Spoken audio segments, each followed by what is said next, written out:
Second part, जिसका क्या नाम है, इलेक्ट्रोलाइसिस,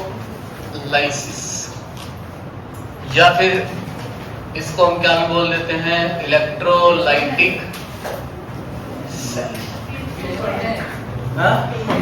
ऑफ कोर्स एटलीस्ट 2 से 3। नहीं छोड़ा है तो लास्ट में कर लेना, कोई इशू नहीं है, वो टॉपिक अलग ही जाएगा जो आएगा। नहीं छोड़ा है, किसी ने लिख दिया है तो रहने दो, आपकी इच्छा है तो छोड़ सकते हैं। मैंने 10वीं में छुड़वा दिया था। कहते सर क्यों? मैं बोला ये तो तुम्हें धीरे धीरे पता चलेगा। चलिए देखो, इलेक्ट्रोलाइसिस या इलेक्ट्रोलाइटिक सेल क्या होता है ये समझना है आपको। ये इसका सेकंड पार्ट है। फर्स्ट पार्ट जो था गैल्वेनिक सेल, वो हमने लगभग कंप्लीट कर लिया है। उसमें एक टेम्परेचर डिपेंडेंस वाला है और एक स्पेरिंगली सोल्यूबल सॉल्ट का एक केस है, वो रहता है, एक लेक्चर का वो है ना। तो शुरू करें। होता क्या इलेक्ट्रोलाइसिस? इलेक्ट्रोलाइसिस 2 वर्ड से मिलकर बना है। एक तो क्या है इसके अंदर, इलेक्ट्रिसिटी, और लाइसिस का मतलब होता है क्या, ब्रेकिंग। लाइसिस वर्ड जहां भी आ जाता है उसका मतलब होता है किसी चीज को ब्रेक करना। अगर यहाँ पे पायरोलिसिस वर्ड आ जाता, कौन सा वर्ड, पायरोलिसिस, तो पायरोलिसिस का मतलब होता breaking in presence of heat. Thermal जो हीट देते हैं ना, उसकी प्रेजेंस में किसी कंपाउंड को तोड़ना इज पायरोलिसिस। इलेक्ट्रोलिसिस का मतलब है इलेक्ट्रिसिटी की प्रेजेंस में किसी इलेक्ट्रोलाइट को, किसी कंपाउंड को ब्रेक करना। यानी कि हम बाहर से बैटरी लगाएंगे और उस बैटरी से क्या सप्लाई करेंगे, इलेक्ट्रिसिटी। हम सप्लाई करेंगे इलेक्ट्रिसिटी, यानी कि जो रिएक्शन है वो अपने आप नहीं, अपने आप उस रिएक्शन को हम करवाएंगे। तो बताओ वो स्पॉन्टेनियस रेडॉक्स है कि नॉन स्पॉन्टेनियस? एक नॉन स्पॉन्टेनियस रेडॉक्स रिएक्शन को हम with the help of electricity किस में कन्वर्ट करेंगे, स्पॉन्टेनियस रेडॉक्स रिएक्शन। कोई ऐसी रिएक्शन होगी जो अपने आप नहीं होना चाहती, हम उसके अंदर इलेक्ट्रिसिटी पास करेंगे और उस रिएक्शन को करवाएंगे। समझ में आता है? तो इसकी यूज क्या है? इसके बहुत सारे यूज हैं। इलेक्ट्रोलाइसिस पढ़ने का लॉजिक क्या है भाई? हम अपनी तरफ से एनर्जी क्यों सप्लाई कर रहे हैं? हमने तो अभी तक यही पढ़ा है, हम एनर्जी सप्लाई करेंगे, हमें क्या फायदा? फायदा तो है, तभी पढ़ रहे हैं। जो मेटलर्जी होती है, जो मेटल्स को एक्सट्रैक्ट करते हैं अर्थ क्रस्ट में से, जो भी मेटल आप देखते हो, उन मेटल्स को जब हम एक्सट्रैक्ट करते हैं उसके अंदर इसका बहुत रोल आता है। आप लोगों ने 10th में इलेक्ट्रोलाइटिक रिफाइनिंग वर्ड पढ़ा होगा, सोडियम वाला था शायद, कॉपर का भी होता है। उसमें आपने एनोड मड पढ़ा है, कॉपर की रोड थिक होती चली जाती है, सॉरी कैथोड वाली रोड थिक होती चली जाती है, एनोड वाली रोड थिन होती चली, वो इसी की एप्लीकेशन है, इसी का एप्लीकेशन। इलेक्ट्रोलाइसिस मेटल्स आपको चाहिए, अब जैसे हमारे पास इसमें कॉपर डली हुई, कॉपर हमें, कॉपर प्योर कॉपर थोड़ी मिलता है अर्थ क्रस्ट में। कॉपर अपनी ओर्स की फॉर्म में मिलता है, मिनरल्स की फॉर्म में मिलता है। हमें उसमें से छांटना होता है कि किस में से हम कॉपर एक्सट्रैक्ट करेंगे। तो कॉपर के एक्सट्रैक्शन के लिए अलग अलग मेथड यूज किए जाते हैं।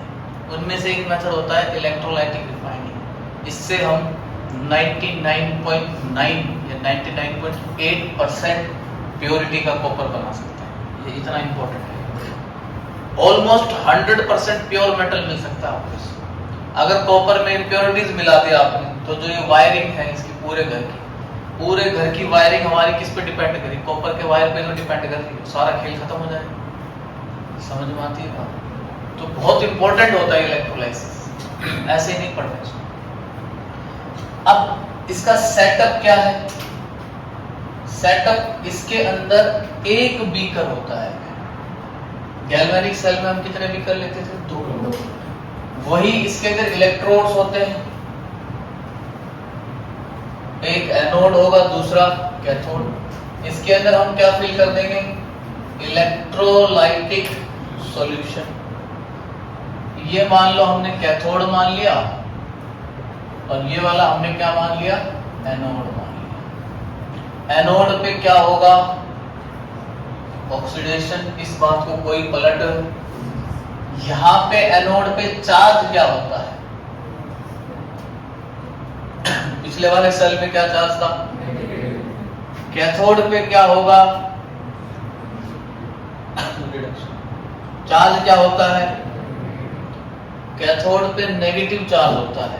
एनोड पे, गैल्वेनिक सेल में एनोड पे क्या चार्ज था? नेगेटिव। कैथोड पे क्या था? पॉजिटिव। ट्रिक यहाँ पे भी लग सकती है, आप याद रखने के लिए ट्रिक यूज कर सकते हैं। हमने इसको कनेक्ट कर दिया किसी बैटरी से, हम बैटरी मानते हैं, वैसे तो एक सेल होता है। तो ये पॉजिटिव एंड है और ये वाला कौन सा एंड है? नेगेटिव। ये जो हमने ये भरा है सॉल्यूशन, इसका क्या नाम है? इसको हम इलेक्ट्रोलाइटिक सॉल्यूशन बोलते हैं। क्या बोलते हैं? इलेक्ट्रोलाइटिक, यानी कि इसके अंदर इलेक्ट्रोलाइट भरा है। आप मोल्टन स्टेट में यानी कि लिक्विड फॉर्म में या फिर एक्वस फॉर्म में इसमें इलेक्ट्रोलाइट भरेंगे। मान लो आपने NaCl भर दिया, तो NaCl सॉलिड फॉर्म में नहीं आएगा, या तो वो लिक्विड फॉर्म में आएगा, नहीं आएगा तो उसको हम क्या करेंगे? कन्वर्ट करेंगे। कैसे करेंगे? With the help of electricity. फिर तोड़ेंगे उसको, या फिर हम उसको किस में लेंगे? एक्वस, सॉलिड फॉर्म में नहीं लेंगे। इलेक्ट्रोलाइटिक सॉल्यूशन की बात कर रहा है, समझ में आता है? तो आप इसमें NaCl डाल देंगे, तो NaCl जैसे ही डालेंगे आप, अगर आपने इलेक्ट्रिसिटी पास करी या आप उसको लिक्विड स्टेट में लेके आए, तो NaCl किस में टूटेगा? Na और Cl लिक्विड फॉर्म में, इसी फॉर्म में रहता है। सॉलिड में रहता है NaCl, सॉलिड की फॉर्म में। जैसे आप उसको पानी में डालोगे वो तब भी टूट जाएगा, किसमें? अपने आयंस में। और आप उसको लिक्विड में लेके आओगे तब भी वो टूट जाएगा, किसमें? अपने। तो यहाँ पे हम आयंस की फॉर्म में भरते हैं। या तो उसको हम पहले भरेंगे, नहीं भरेंगे तो हम उसको कन्वर्ट करेंगे। समझ में आता है? हमारे पास अगर आपको इसकी ट्रिक चाहिए कैथोड वाली, इसकी ट्रिक होती है NCR, नेगेटिव कैथोड रिडक्शन। आपकी इच्छा करती है तो करें, नहीं तो आप जैसे आपको समझ में आता है। इसको ट्रिक है, ट्रिक ये क्या है? पॉजिटिव एनोड ऑक्सीडेशन, इसको बोलते हैं पाव। पाव जानते हो आप? क्या होता है? पाव का मतलब होता है 250 ग्राम, 250 ग्राम को पाव बोला जाता है। या फिर ब्रेड आती है ना, बन को भी पाव बोलते हैं। जो तुम सोच रहे हो वो तुम्हारे पेरेंट्स को बताओ। ये आयो कहीं जा रहे हैं बच्चों को। देखिए NCR वैसे आप दिल्ली NCR में भी जानते हैं ना, तो क्या होता है वो? National capital region, Delhi NCR। Delhi के आसपास का लगभग 100 किलोमीटर का जो इलाका है वो सारा दिल्ली NCR में आता है। हम दिल्ली NCR में हैं। महसूस नहीं होता होगा आपको वैसे हालत, but we are in Delhi NCR। तो हमारा जो शहर है उसके डेवलपमेंट की रिस्पॉन्सिबिलिटी सेंट्रल गवर्नमेंट की भी है, स्टेट के साथ। तो बहुत सारे मेट्रो सब आ नहीं रहे हैं, इसलिए आ रहे हो। राष्ट्रीय राजधानी क्षेत्र बोलते हैं। उधर जैसे सोनीपत हो गया, इधर रेवाड़ी हो गया, बीच में महेंद्रगढ़ का भी नाम आया था, पता चला हटा दिया क्या करें, समझ नहीं आया। ठीक है भाई, तो इसको नोट करें, फिर आगे बढ़ते हैं।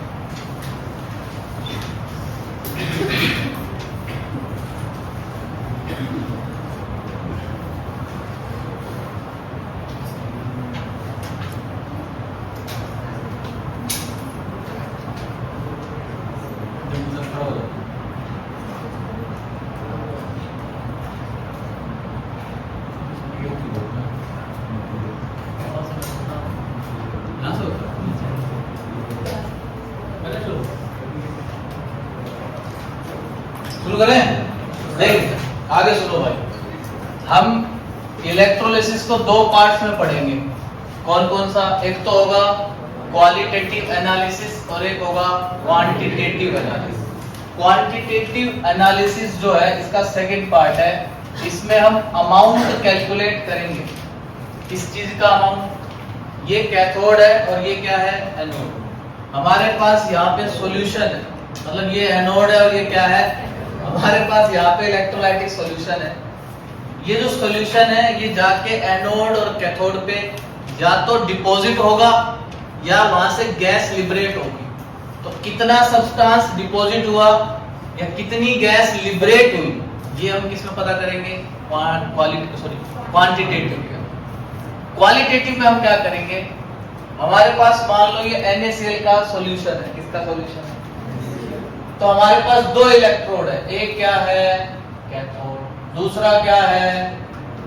एनोड। कैथोड पे क्या होगा? रिडक्शन। एनोड पे क्या होगा? ऑक्सीडेशन। Na+ है और Cl-, यही दो आयंस है इसमें। क्या इस सॉल्यूशन में Na+ और Cl- है क्या? बताओ Na+ कहां जाएगा? कैथोड पे जाएगा या एनोड पे जाएगा? कैथोड पे होना क्या है? रिडक्शन का मतलब क्या होता है? गेन ऑफ, अरे रिडक्शन का यही तो मतलब होता है, गेन ऑफ इलेक्ट्रॉन्स का गेन होगा। इलेक्ट्रॉन कौन गेन करेगा? Na+ या Cl-? कौन गेन करेगा इलेक्ट्रॉन? Na+ या Cl? Na+ और Cl- में किसके पास इलेक्ट्रॉन की कमी है? प्लस पे है ना कमी। डेफिशिएंट कौन है? सोडियम। Cl- के माइनस चार्ज है, उस पे तो इलेक्ट्रॉन है, उसको इलेक्ट्रॉन नहीं चाहिए, उसको इलेक्ट्रॉन। तो कैथोड जो है ना, कैथोड पे कौन जाएगा हमेशा? कैथोड पे कौन जाएगा? कैटायन। एनोड पे कौन जाएगा? आप इसको जैसे आपको याद रखना है वैसे याद रख लो। यहाँ कैट है, यहाँ कैट है, यहाँ एन है, यहाँ है। तो cathode cation, anode CCR।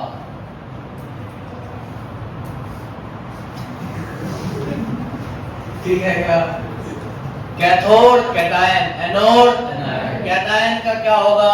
Reduction. Anion का क्या होगा?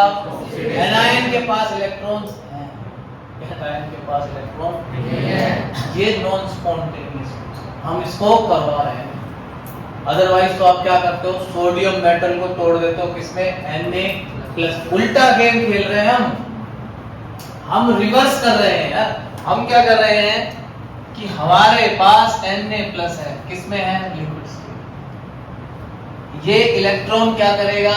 गेन। किसमें कन्वर्ट होगा? Na sodium. हमें क्या मिलेगा? सोडियम मेटल मिलेगा। मेटल मिल गया ना।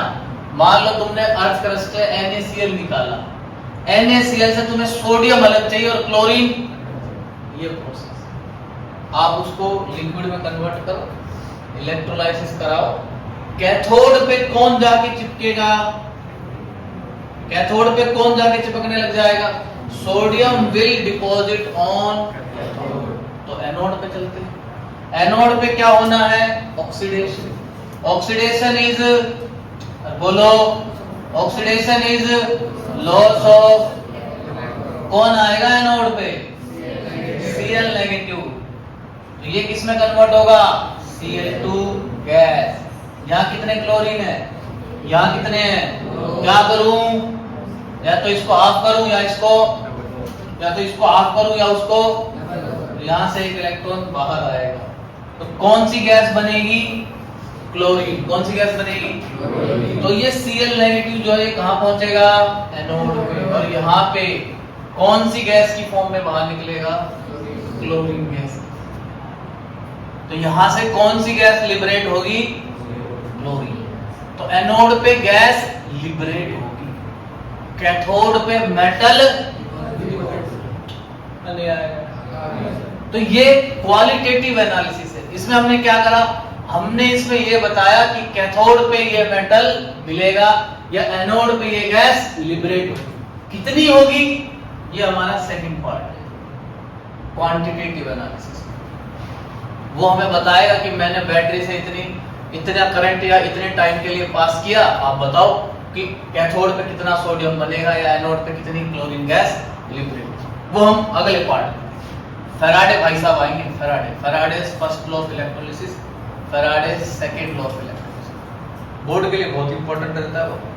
जेई वेई में भी आ जाता है, कभी कभार क्वेश्चन आ जाता है।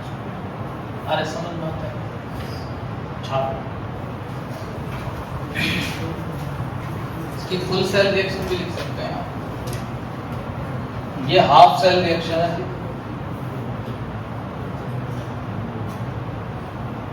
ये भी कौन सी है, हाफ सेल रिएक्शन। और ये कौन सी है, फुल सेल रिएक्शन। ये दिख रहा है भाई यहाँ पे, अरे तुम्हें दिख रहा है क्या? रिकॉर्डिंग को मोहरा बोली भाई। मेन पर्पस तुम्हें पढ़ाना, रिकॉर्डिंग एक्चुअली। हम कौन सा सोशल मीडिया इन्फ्लुएंसर है, हमसे तुम ही इन्फ्लुएंस नहीं हो रहे हो। हाँ सर।